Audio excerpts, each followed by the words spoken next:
Capítulo 9. Processo de autocura. A criatura humana possui inexplorados, valiosos recursos que aguardam a canalização conveniente. Entre eles, a bioenergia é fonte de inexauríveis potencialidades que o desconhecimento e a negligência direcionam em sentido equivocado, malbaratando inconscientemente forças preciosas. Invisível à ótica comum, a irradiação bioenergética passa despercebida, exercendo influência no interrelacionamento pessoal, graças ao qual provoca ondas de simpatia como de animosidade, conforme a procedência de um indivíduo moralmente são ou enfermo. Captada pelo perispírito, nele interfere através do campo que exterioriza, facultando renovar as forças ou perturbá-las, de acordo com o tipo de descargas que propicia. Essa bioenergia é responsável pela atração interpessoal quando ocorre no campo molecular, celular, gravitacional universal. Semelhante à invisível camada magnética que envolve a Terra e que somente é registrada por aparelhos especiais, igualmente ela é somente percebida através da paranormalidade ou de câmeras ultravelozes em filmes também ultrassensíveis. A sua ação, todavia, é de mais fácil registro na emotividade, nas áreas afetadas por enfermidades, pelas reações psicológicas que provocam nos relacionamentos humanos. Referindo-se aos fenômenos que produzia, Jesus, o excelso curador, foi peremptório afirmando: vocês podem fazer coisas maiores do que estas, se quiserem. O querer é de alta importância, porquanto representa não apenas a vontade interesseira, imediatista, porém todo o empenho, todo o investimento de recursos para adquirir-se o pleno comando dessa força e a sua hábil canalização com objetivos elevados. É de igual relevância a finalidade da sua aplicação. Todos aqueles que a utilizam na vulgaridade, no divertimento, fazem-se joguete do próprio desequilíbrio, passando a sofrer-lhe os efeitos danosos do mau direcionamento dado. O exercício e a aplicação saudável da bioenergia, entretanto, desenvolve-lhe o campo da ação benéfica, tornando-a valioso recurso curativo de inestimável significação. Pode-se direcioná-la mediante a oração, a concentração, a meditação e os sentimentos bons, a benefício próximo, bem como próprio, trabalhando-a para auxiliar na recuperação da saúde, da paz, do bem-estar, dos objetivos elevados. Não se farão de imediato os resultados, como é compreensível, porém, eles ocorrerão no momento próprio. Sendo o sofrimento uma necessidade para o espírito devedor, a sua liberação depende de inúmeros requisitos devidamente observados, alguns dos quais foram analisados. Não obstante, o amor de Deus, por misericórdia de acréscimo, faculta ao comprometido oportunidade de experimentar o equilíbrio, a fim de motivá-lo ao labor para a sua aquisição definitiva. Assim, diante de sofrimentos advindos, particularmente de enfermidades, devem-se levar em consideração alguns fatores, a fim de propiciar-se a autocura. Por elasticidade de aplicação, quando necessário, direcioná-los em favor de outros enfermos. Primeiro, observe-se o pensamento, o seu teor preferencial, a fim de que irradie energias positivas, saudáveis. A atitude imediata é desejar-se a saúde com fervor, não porque se queira libertar da doença, pura e simplesmente.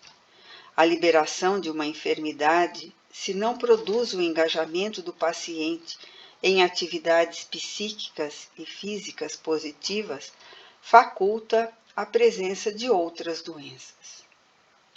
O anseio por adquirir a saúde deve estar acompanhado de objetivos edificantes, que podem ser alcançados e não do interesse imediato pelos prazeres que se deseje fruir, descarregando ondas de energia negativa nos intrincados mecanismos perispirituais responsáveis pela ação posterior.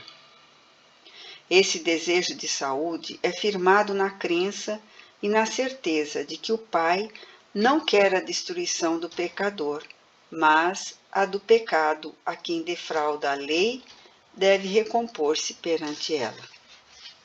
A firmeza do desejo, sem ansiedade nem tormento, a fim de que se não se torne uma imposição, mas sim uma solicitação, concede tranquilidade ao enfermo, constituindo um primeiro resultado precedente à cura. De imediato, deve-se concentrar na saúde, considerar-lhe a validade, a abundância de possibilidades edificantes que propicia de realizações produtivas, de efeitos benéficos para si e para a coletividade. Ao concentrar-se nela, que se entregue de corpo e alma aos resultados que advirão, deixando-se impregnar pelo otimismo com irrestrita confiança em Deus, trabalhando mentalmente pela restauração das forças combalidas em contínuo esforço a favor do bem-estar. A irritação, a ansiedade, o inconformismo, o ciúme, a rebeldia devem ser rejeitados sempre que se insinuem nas paisagens mentais, por serem portadores de raios destruidores que atingem os fulcros celulares e os desarranjam, alterando-lhes o ritmo e a multiplicação. As ideias enobrecedoras, os planos de futura ação benéfica, são portadores de energia equilibrante, que estimula os complexos campos celulares, propiciando-lhes harmonia e produtividade. Nesse esforço, é de bom alvitre visualizar a saúde e incorporá-la. O indivíduo deve concentrar-se numa visão saudável, projetando-se no tempo em condições de equilíbrio, ver-se recuperado, assumindo responsabilidades e desenvolvendo as atividades que pretende encetar. Essa projeção mental reestrutura os mecanismos do perispírito afetado, recompondo-lhe o campo de que resultam os efeitos em forma de saúde, de harmonia e de entusiasmo. Os pacientes, em geral, com as exceções naturais, sempre visualizam o estado de agravamento do mal que os aflige, atirando no organismo projéteis mentais destrutivos. Não poucas vezes, Jesus afirmou àqueles doentes que o buscavam: se quiseres, já que queres, concluindo, levanta-te e anda, vê-se limpo, conforme a enfermidade de que se fazia um objeto. Naquele momento, o enfermo saía do campo vibratório de sombras, no qual se homiziava, e abriga-se a energia vigorosa do benfeitor divino, que lhe alterava a área em desordem, restaurando-lhe a saúde. Assim, visualizar-se com saúde no futuro e programar-se em ação constituem fatores fundamentais para a autocura. Segundo, manter sintonia mental com a fonte do poder. Todo amor procede de Deus, a fonte do poder. Como consequência, a sintonia mental do paciente com a causalidade se torna imprescindível para a recuperação da saúde. Sendo a enfermidade o resultado da desarmonia vibratória dos órgãos que compõem a maquinaria orgânica, permitindo a proliferação dos elementos destrutivos, todo o trabalho de regularização deve partir da energia para o corpo, do espírito para a matéria. Desse modo, a identificação mental do necessitado com a fonte geradora de vida torna-se essencial para o restabelecimento da harmonia. Assim, o cultivo das ideias positivas favorece a identificação com as faixas vibratórias mais elevadas, produzindo a sintonia necessária com o poder supremo. A oração é outro veículo por meio do qual se produz a sintonia mental com Deus. Ela faculta uma análise das necessidades humanas em relação às finalidades essenciais da existência, ao tempo em que propicia o relaxar das tensões, estimulando as forças enfraquecidas e renovando-as, graças ao que se abrem as possibilidades de recuperação da saúde. Habituado aos pensamentos vulgares, agindo sob impulso de depressão ou de violência, o indivíduo intoxica-se de vibrações deletérias que mais o perturbam e o enfermam. A mudança de diretriz mental, a fixação de ideias saudáveis, geram uma psicosfera harmoniosa que produz as condições propiciatórias ao bem-estar, em sintonia inicial com a saúde. Quem aspira o oxigênio puro mais se desintoxica, ampliando a própria capacidade respiratória. De igual modo, a sintonia mental com a fonte do poder propicia o restabelecimento de energias saudáveis, que reinstalam no organismo o equilíbrio perdido, restabelecendo a harmonia vibratória que fomenta o predomínio dos agentes da saúde. Mesmo diante da aparente demora de recuperação, é justo que se processe a sintonia, que somente benefícios emocionais, psíquicos e orgânicos proporciona. O ser se deve elevar a Deus, não apenas para pedir e buscar benefícios imediatos, mas também para manter-se em harmonia com a própria vida.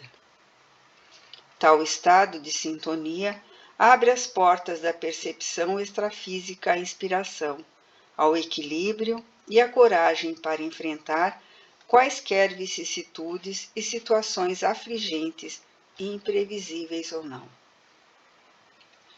Quando alguém se eleva a Deus, ergue com o seu gesto toda a humanidade. A sintonia com Ele, fonte do poder, é causa de felicidade e fator de paz. Terceiro, cuidar do descanso, da dieta, da higiene, mantendo ordem nas atividades. O descanso físico é de alta importância no programa da autocura. Todavia, o repouso mental, advindo da harmonia dos pensamentos, torna-se vital, um fator imprescindível para a instalação da saúde. Uma mente em repouso não significa em ociosidade, antes em ação positiva que gera equilíbrio. Esse proporciona descanso das excitações, das emoções e sensações perturbadoras, geratrizes de doenças, de sofrimentos. As leituras edificantes e otimistas, ricas de esperança, propiciam repouso mental e físico, predispondo o organismo à calma, à harmonia. Esse descanso, igualmente, pode ser conseguido por uma alimentação bem balanceada, na qual se evitem os excessos de qualquer natureza, especialmente aqueles de assimilação difícil, muito ricos em calorias e de digestão demorada. Alimentação para a vida, respeitando os limites impostos pela enfermidade, em vez de vida para alimentação, que complica as funções do organismo ao quebrado, que necessita de todas as existências para vencer o estado de desgaste. A higiene também desempenha papel preponderante na conquista da saúde. Ela faculta mais ampla eliminação de toxinas, ao tempo que proporciona agradável sensação de leveza. A higiene física também impõe a de natureza mental, cujo complexo, quando poluído pelas preferências perniciosas, exterioriza a desagregação das engrenagens orgânicas, a semelhança de ferrugem em peças mecânicas que se devem ajustar harmoniosamente. Esses fatores põem ordem nas atividades que a doença não interrompe, ou naquelas que, não obstante o problema da saúde, merecem reflexão, programação para a posterior execução. Quem não se programa sofre as surpresas da improvisação com os danos, porventura presentes. O leito de enfermidade é lugar para acuradas meditações e estabelecimento de metas que a agitação do cotidiano em outra situação não permite. Ao mesmo tempo, a revisão dos atos e comportamentos torna-se oportuna, buscando descobrir a gênese de alguns dos males ora desencadeados, ou os efeitos das ações impensadas que geraram os distúrbios agora sofridos. A degenerescência orgânica é fácil e rápida, enquanto que a sua recuperação é complexa e demorada. Toda construção e reedificação exigem tempo e experiência, não ocorrendo o mesmo com a ação destrutiva. A vida saudável, portanto, são os esforços concentrados para a manutenção dos equipamentos da maquinaria corporal sob equilibrado comando do espírito. Certamente encontramos corpos sadios e de aparência harmoniosa sob a direção de espíritos frívolos, ignorantes e até perversos. É natural a ocorrência que passará a um plano lamentável no futuro, em razão do seu mau uso atual, exigindo lenta e sofrida recuperação mediante enfermidades dilaceradoras, dolorosas. É da lei divina, pois, ninguém malbarata o patrimônio da vida sem experimentar as suas funestas consequências. Da mesma forma, com frequência são encontrados corpos mutilados e padecentes, nos quais habitam espíritos sadios, ditosos. São eles os mestres da abnegação, que acima dos limites orgânicos, sem qualquer angústia, lecionam coragem diante da dor e ressarcem antigos débitos que ficaram nas páginas do tempo e agora se apresentam para proporcionar a libertação total de quem os adquiriu. Em toda a criação vige a lei de igualdade, graças à qual ninguém frui de felicidade em caráter de exceção. A luta é o clima por onde passam todos os seres na vida de evolução. Quarto, canalização dos pensamentos e das emoções para o amor, a compaixão, a justiça, a equanimidade e a paz. A preservação do pensamento otimista predispõe a um estado emocional receptivo à saúde. Fácil, pois, se torna canalizá-lo para as expressões nobilitantes do amor, da compaixão, da justiça, da equanimidade e da paz. O amor, que é o élan mágico que unirá todas as criaturas um dia, deve ser cultivado na condição de experiência nova, que o exercício converterá em um hábito, em um estado normal do espírito. A sua força restaura a confiança nos homens e na vida, porquanto a sua presença produz estímulos, facultando que periodicamente o sangue receba renovação de cargas de adrenalina, produzindo revigoramento orgânico. Através da sua óptica, os acontecimentos apresentam angulações antes não percebidas, permitindo que as emoções não se entorpeçam nem se exaltem, ao mesmo tempo que predispõe o indivíduo à compaixão, fator humanizador da criatura. Quando as forças conjugadas do medo e da ira, da mágoa e da vingança, do ciúme e do ódio, começam a perturbar a emoção, o sentimento de compaixão pelo algoz, apresentando-o frágil e vulnerável, evita que o desequilíbrio trabalhe em favor da agressividade por parte da vítima. Esta passa a ver o seu adversário como um doente da alma, que ignora a gravidade do próprio mal, e em vez de derrapar na animosidade, envolve-o em ondas de simpatia, de compreensão, não lhe devolvendo o malefício de que dele recebeu. No quadro das doenças que abalam os homens, encontramos instaladas no perispírito várias matrizes de ódio, de ressentimento, de azedume em relação às outras pessoas. O amor propicia a compaixão que se gostaria de receber, caso a situação fosse oposta, diminuindo a intensidade do golpe recebido e anulando-lhe os efeitos danosos. Ela fala sobre a justiça inexorável de Deus, que alcança a todos e propõe a bondade para com o opositor, conscientizando-o, embora indiretamente, de que o mal é sempre pior para quem o pratica. A justiça, por sua vez, já esculpida na consciência de cada pessoa, que pode ser anestesiada por algum tempo, jamais, porém, impossibilitada de manifestar-se. O equivocado conhece o seu erro, mesmo quando o disfarça, e assim procede porque lhe sabe a procedência.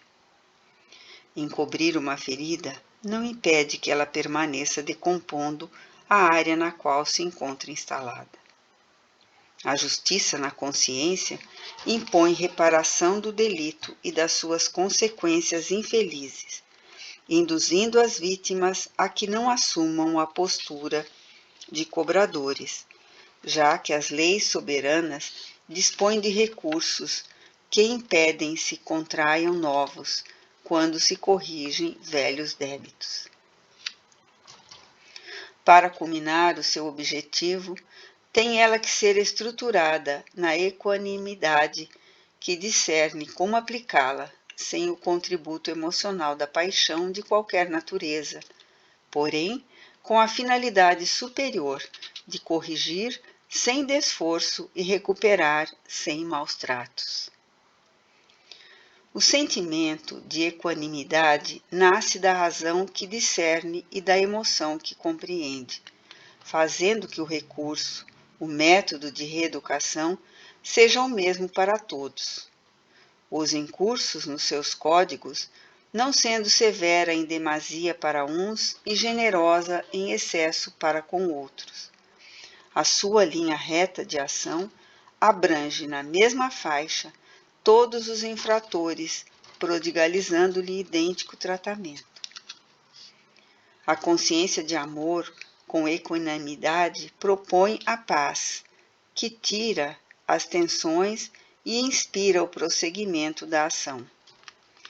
Estado íntimo de harmonia irradia-se em sucessivas ondas de tranquilidade que se exteriorizam, promovendo a absorção e fixação das energias saudáveis no organismo. O pensamento, canalizado para a paz, se torna uma onda que sincroniza com a fonte do poder, contribuindo para o entendimento geral e a fraternidade, que é o passo inicial do amor entre as criaturas. No processo de autocura, o espírito recupera as energias gastas, vitaliza, mediante a ação do pensamento, os fulcros perispirituais e predispõe-se ao resgate pelo amor, sem a intenção de negociar benefícios, antes com a de se tornar elemento útil no concerto social, membro ativo do progresso geral e não um peso desagradável, quão infeliz na economia do grupo humano onde se encontra.